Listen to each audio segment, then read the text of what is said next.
নমস্কাৰ সকলোকে স্বাগতম জনাইছো আসাম কেৰিয়াৰ পইণ্ট ইউটিউব চেনেলটোলৈ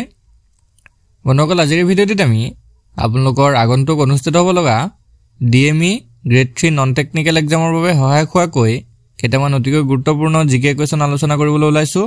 তো আপোনালোকে ভিডিঅ'টো শেষলৈকে ভালদৰে চাই থাকিব আৰু কোৱেশ্যনবিলাক মনত ৰাখিবলৈ চেষ্টা কৰিব তো বলক দেৰি নকৰো প্ৰশ্নবিলাক আলোচনা কৰো প্ৰথম প্ৰশ্নটো হৈছে Tipu Sultan was defeated and killed in the fourth Mysore war in the year অর্থাৎ কোন সনত চতুৰ্থ মহীশূৰ যুদ্ধত টিপু সুলতান পৰাজিত হৈ নিহত হৈছিল তো ইয়াৰ কাৰেক্ট আনসাৰটো অপচন এ 1799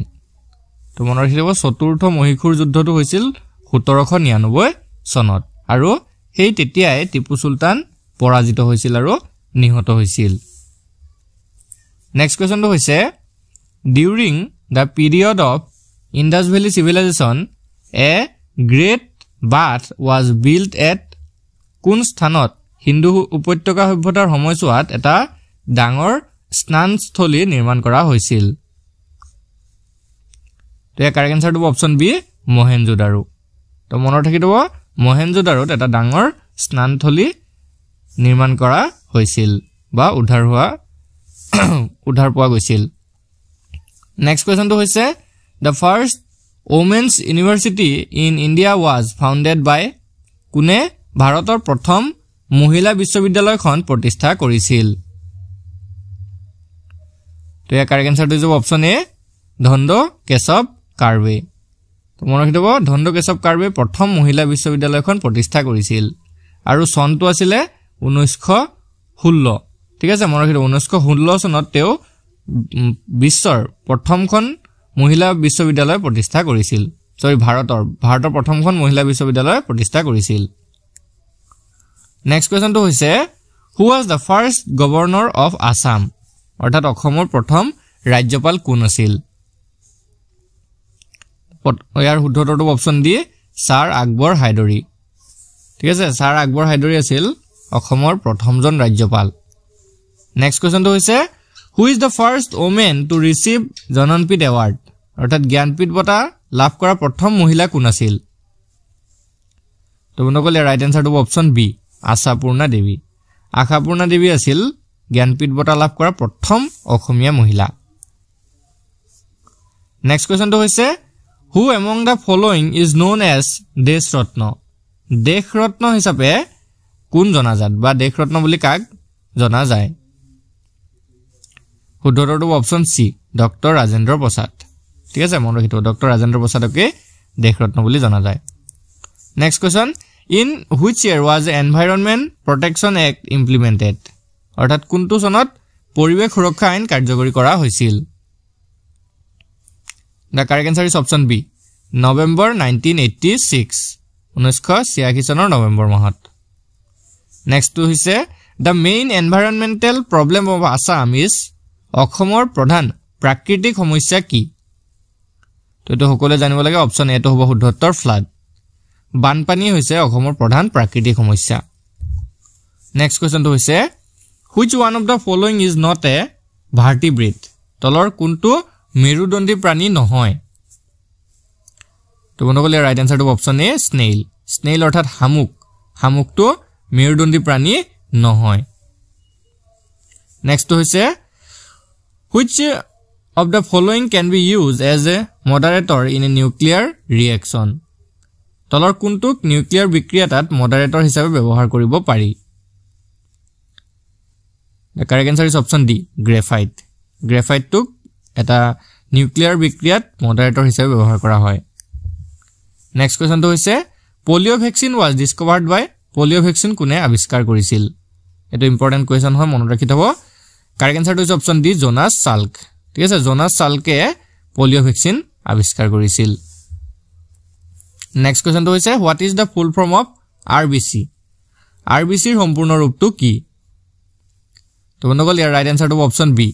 ৰেড ব্লাড সেল ঠিক আছে আৰবিসি মানে হৈছে ৰেড ব্লাড সেল যেটো অসমীয়াত লোহিত ৰক্ত কণিকা বুলি কোৱা হয় তো বন্ধুসকল নেক্সট কোৱেশ্যন সমূহ আলোচনা কৰাৰ আগতে আপোনালোকক এটা ইম্পৰ্টেন্ট কথা জনাই থওঁ আপোনালোকৰ ডিএমই নন টেকনিক্যাল এক্সামৰ বাবে আমি কিছুমান ইম্পৰ্টেন্ট পিডিএফ তৈয়াৰ কৰিছো তো মাত্ৰ 49 টকা পে কৰি আপোনালোকে এই গোটেই PDF খিনি লৈ লওক আৰু এতিয়াৰ পৰা ভালকে প্ৰিপাৰেচন কৰি থাকিব পাৰিব ঠিক আছে তো স্ক্ৰিনত এটা নাম্বাৰ থাকিব সেই নাম্বাৰটোত WhatsAppত মেছেজ কৰি এই PDF সমূহ লৈ ল'ব পাৰিব কাৰণ এই PDF টোৰ পৰা বহুতো কোৱেশ্চন আপোনালোকৰ কমন পৰিব পাৰে আমাৰ যেটো 12 তাৰিখে 12 জানুৱাৰীত যেটো গ্ৰেড 3 নন টেকনিক্যাল এক্সাম হৈছিল তাতো বহুতো কোৱেশ্চন ইয়াৰ পৰা কমন পৰিছে ঠিক আছে তো হেহে এই PDF টো যদি এতিয়া লৈ পিনে ভালকে পঢ়িব পাৰে তেতিয়া হলে কিন্তু বহুতো কোৱেশ্চন কমন আহি যাব তো যদি প্ৰয়োজন হয় স্ক্ৰিনত থকা নাম্বাৰটোত আমাক WhatsAppত মেছেজ কৰিব বলক নেক্সট কোৱেশ্চনটো একবাৰ হু কি কৈছে who discovered the nucleus in the cell অৰ্থাৎ কোনে কোষৰ কোষ কেন্দ্ৰ আৱিষ্কাৰ কৰিছিল কোষ কেন্দ্ৰটো কোনে আৱিষ্কাৰ কৰিছিল এটো যদি হুদে তেতিয়া হৈ যাব অপচন বি ৰবাৰ্ট ব্ৰাউনে কোষৰ কোষ কেন্দ্ৰ আৱিষ্কাৰ কৰিছিল নেক্সট কোৱেশ্চনটো হৈছে which city is known as the gateway to the northeast India উত্তৰ পূব ভাৰতৰ কোনখন চহৰ উত্তৰ পূবৰ গেটৱে বুলি জনা যায় তো এটো হৈ যাব অপচন এ গুৱাহাটী ঠিক আছে গুৱাহাটীকে গেটৱে অফ নৰ্থ ইষ্ট বুলি জনা যায় নেক্সট কোৱেশ্চনটো হৈছে Surdas was a disciple of which among the following Surdas তলৰ কোনজনৰ শিষ্য আছিল তো অপচনসমূহ ভালদৰে পঢ়ি চাব ইয়াৰে ভিতৰত অপচন ডি টো হৈ যাব অপচন সি টো হৈ যাব শুদ্ধ উত্তৰ বল্লভাচাৰ্য ঠিক আছে বল্লভাচাৰ্য আছিল Surdasৰ গুৰু নেক্সট কোৱেশ্চনটো হৈছে which country of the world have high possibility of earthquake পৃথিৱীৰ কোনখন দেশত ভূমিকম্পৰ সম্ভাৱনা আটাইতকৈ প্ৰবল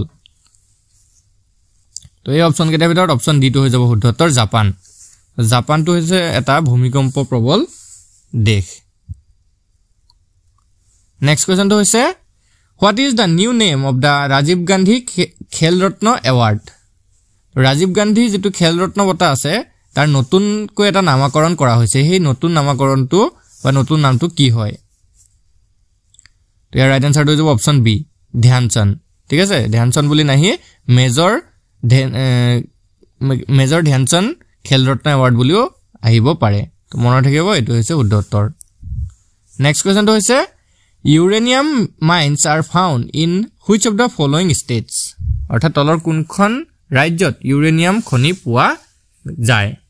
কোনখন ৰাজ্যত ইউৰেনিয়ামৰ খনি পোৱা যায় তো এই অপচন কিটাৰ ভিতৰত যদি আমি চাবলৈ যাও বিহাৰটো শুদ্ধ হ'ব বিহাৰত কিছু পৰিমাণে ইউৰেনিয়াম খনি পোৱা যায় কিন্তু বাকি কিটাত পোৱা না যায় নেক্সট কোৱেশ্চনটো হৈছে what's in ভিনেগাৰত কি থাকে তো আমি সকলোৱে জানো ভিনেগাৰত এসিড থাকে এতিয়া কোনটো এসিড ভিনেগাৰত পোৱা যায় আমাক খুদিছে তো ইয়াৰে ৰাইট আনসাৰটো হ'ব অপচন সি এসিটিক এসিড ঠিক আছে মনত ৰাখিব এসিটিক এসিড ভিনেগাৰত থাকে নেক্সট কোৱেশ্চনটো হৈছে which of the following rivers is the sorrow of Bihar তলৰ কোনখন নদীক বিহাৰৰ দুখ অৰ্থাৎ sorrow of Bihar বুলি কোৱা হয় তো বনগল ইয়াৰ ৰাইট আনসাৰটো হ'ব অপচন ডি কোচি নদীখনকে sorrow of Bihar অৰ্থাৎ বিহাৰৰ দুখ বুলি কোৱা হয় নেক্সট কোৱেশ্চনটো কি দিছে চাওক Bagurumba dance form is associated with Bagurumba নৃত্য কাৰ হৈতে সম্পৰ্কিত অৰ্থাৎ কোনটো জনগোষ্ঠীৰ হৈতে বাগুৰুম্বা নৃত্যটো জড়িত ৰাইট আনসাৰটো হ'ব অপচন এ বড়ো জনগোষ্ঠীৰ লোকসকলৰ হৈতে বাগুৰুম্বা নৃত্যটো জড়িত হৈ আছে নেক্সট কোৱেশ্চনটো হৈছে who was the first Ahom king to celebrate Bihu in the courtyard Assam কোনজন আহোম ৰজাই প্ৰথমে আহোমৰ দৰবাৰত বিহু উদযাপন কৰিছিল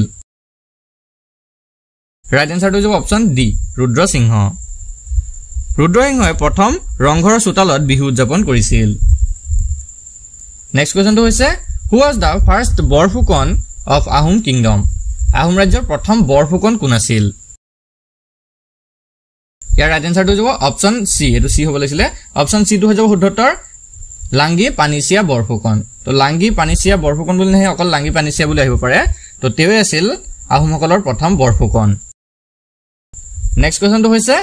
who is the first Assamese to climb Mount Everest আৰোহণ কৰা প্ৰথম অসমীয়া কোন আছিল তো চাওক প্ৰথম অসমীয়া বুলি আমাক সুধিছে প্ৰথম অসমীয়া ব্যক্তিগৰাকী কোন আছিল যে মাউন্ট এভাৰেষ্ট আৰোহণ কৰিছিল ইয়াৰ ৰাইট আনসাৰটো হ'ব অপচন বি তৰুণ শইকীয়া আছিল অসমৰ পৰা প্ৰথমজন ব্যক্তি যিয়ে মাউন্ট এভাৰেষ্ট আৰোহণ কৰিছিল আৰু তেওঁ 2013 ৰ 18 মে তাৰিখে মাউন্ট এভাৰেষ্টৰ শিখৰত আৰোহণ কৰিবলৈ সক্ষম হৈছিল তো ইয়াতে আপোনালোকৰ এটা প্ৰশ্ন আহি যাব পাৰে ভাৰতৰ প্ৰথমজন ব্যক্তি কোন আছিল যিয়ে মাউণ্ট এভাৰেষ্ট আৰোহণ কৰিছিল তো আপোনালোকে কমেন্টত জনাই দিবচোন ভাৰতৰ পৰা কোন আছিল যিয়ে মাউণ্ট এভাৰেষ্ট প্ৰথম আৰোহণ কৰিছিল তো আমি নেক্সট কোৱেশ্চনটো আগবঢ়ো কি দিছে চাওক who was the prime minister of India when the Assam Accord was signed Assam চুক্তি স্বাক্ষৰিত হোৱাৰ সময়ত ভাৰতৰ প্ৰধানমন্ত্ৰী কোন আছিল ৰাইট আনসাৰটো যে অপচন এ ৰাজীৱ গান্ধী তো অসম চুক্তি স্বাক্ষৰিত হৈছিল 1985 ৰ 15 আগষ্টত 1985 ৰ 15 আগষ্টত অসম চুক্তি স্বাক্ষৰিত হৈছিল আৰু তেতিয়া ভাৰতৰ প্ৰধানমন্ত্ৰী আছিল ৰাজীৱ গান্ধী নেক্সট কোৱেশ্চন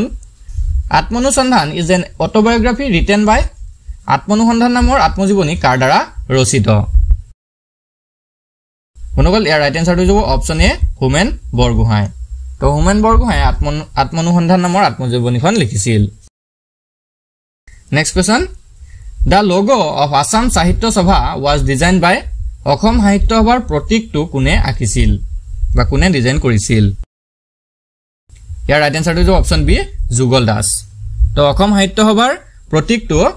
যুগল দাসে আঁকিছিল তো ইয়াৰ লগতে আপোনালোকে মনত ৰাখিব অসম সাহিত্য সভাৰ আৰম্ভণি গীত তো অসম সাহিত্য সভাৰ যে আৰম্ভণি গীত আছে সেইটো হৈছে চিৰচেনহি মোৰ ভাষা জননী এটো আপোনালোকৰ কেতিয়াবা আহিব পাৰে তো মনত ৰাখি ল'ব নেক্সট কোৱেশ্চনটো হৈছে which Assamese writer is also known as উপন্যাস সম্ৰাট কোন গৰাকী অসমীয়া লেখকক উপন্যাস সম্ৰাট বুলি জনা যায় তো বন্ধুসকল ইয়াৰ ৰাইট আনসাৰটো হ'ব অপচন সি ৰজনীকান্ত বৰদলৈক উপন্যাস সম্ৰাট বুলি জনা যায় next question where was the headquarters of the Assam Cricket Association Unit 2015 2015 চনলৈকে অসম ক্ৰিকেট সন্থাৰ মুখ্য কাৰ্যালয় ক'ত আছিল ৰাইট আনসাৰটো হ'ব অপচন ডি নেহৰু ষ্টেডিয়াম তো 2015 চনলৈকে মনত ৰাখিব 2015 চনলৈকে অসম ক্ৰিকেট সন্থাৰ মুখ্য কাৰ্যালয় নেহৰু ষ্টেডিয়ামে আছিল next question which club was established in 1907 and it's the second oldest football club in Assam 1907 চনত প্ৰতিষ্ঠা হোৱা কোনটো ক্লাব অসমৰ দ্বিতীয় পুৰণি ফুটবল ক্লাব আছিল ইয়াৰ ৰাইট আনসাৰটো হ'ব option B Maharana club next question which of the following is not a wildlife sanctuary in Assam তলৰ কোনটো অসমৰ বন্যপ্ৰাণী অভয়াৰণ্য নহয় ৰাইট আনসাৰটো হ'ব অপচন ডি কাংগেৰ ঘাটি ৱাইল্ডলাইফ সেঞ্চুৰী কাংগেৰ ঘাটি বন্যপ্ৰাণী অভয়াৰণ্যটো অসমৰ বন্যপ্ৰাণী অভয়াৰণ্য নহয় তো এই বন্যপ্ৰাণী অভয়াৰণ্যটো ছত্তীশগড়ত অৱস্থিত তো মনত ৰাখিব কাংগেৰ ঘাটি বন্যপ্ৰাণীটো অভয়াৰণ্যটো ছত্তীশগড় ৰাজ্যত অৱস্থিত ইয়াৰ লগতে পবিতৰা ৱাইল্ডলাইফ সেঞ্চুৰীটো এটো ক'ত আছে মনত ৰাখিব তো অসমতে আছে অসমৰ মৰিগাঁৱত আছে লাউখোৱা বন্যপ্ৰাণী অভয়াৰণ্যটো অসমৰ নগাঁও জিলাত আছে আৰু বুঢ়াচাপৰি বন্যপ্ৰাণী অভয়াৰণ্যটো অসমৰ শোণিতপুৰ জিলাত অৱস্থিত তো এই গুটেকিটা ইম্পৰ্টেন্ট হয় মনত ৰাখি ল'ব নেক্সট কোৱেশ্চনটো আগবঢ়ো কি দিছে চাওক The town of Dibrugarh is situated on the bank of which river Dibrugarh চহৰ কোনখন নদীৰ পাৰত অৱস্থিত তো আমি সকলোৱে জানো কাৰেক্ট আনসাৰটো হ'ব অপচন এ ব্ৰহ্মপুত্ৰ ডিব্ৰুগড় চহৰখন ব্ৰহ্মপুত্ৰ নদীৰ পাৰত অৱস্থিত next question who joined Srimanta Sankardev in propagating the new Vaishnavic religion Srimanta শংকৰদেৱৰ লগত নৱ বৈষ্ণৱ ধৰ্মৰ প্ৰচাৰ কোনে চলাইছিল ৰাইট আনসাৰটো হ'ব অপচন বি মাধৱদেৱ শ্ৰীমন্ত শংকৰদেৱৰ লগত শ্ৰী মাধৱদেৱেও নৱ বৈষ্ণৱ ধৰ্মৰ প্ৰচাৰ চলাইছিল next question where did Srimanta Sankardev pass away Srimanta শংকৰদেৱে ক'ত শেষ নিশ্বাস ত্যাগ কৰিছিল ৰাইট আনসাৰটো হ'ব option C Madhavpur Satra at কোচবিহাৰৰ মাধৱপুৰ সত্ৰত 1568 মনত ৰাখি দিব কোচবিহাৰৰ মাধৱপুৰ সত্ৰত 1568 7 ছেপ্টেম্বৰত তাৰিখটো আছিল 7 ছেপ্টেম্বৰত তেওঁ কি আছিল শেষ নিশ্বাস ত্যাগ কৰিছিল তো খুব ইম্পৰ্টেন্ট এটা প্ৰশ্ন হয় আপোনালোকে ভালকে নোট কৰি ল'ব আজি ভিডিওৰ শেষৰ প্ৰশ্নটোলৈ আহো কি দিছে চাওক which Indian state is known as gods of own country কোনখন ভাৰতীয় ৰাজ্যক ঈশ্বৰৰ নিজৰ দেশ বুলি জনা যায় ইয়াৰ ৰাইট আনসাৰটো হ'ব অপচন ডি কেৰালা কেৰালা ৰাজ্যখনক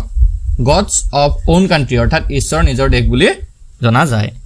তো বন্ধুসকল আজি ভিডিওটো আপোনালোকৰ বাবে ইনফৰমেটিভ হলে ভিডিওটো এটা লাইক কৰি দিব আৰু এই 30টা কোৱেশ্চনৰ ভিতৰত আপোনালোকে কিমানটা শুদ্ধ কৰিব পাৰিলে কমেন্ট কৰি জনাই দিয়ক ধন্যবাদ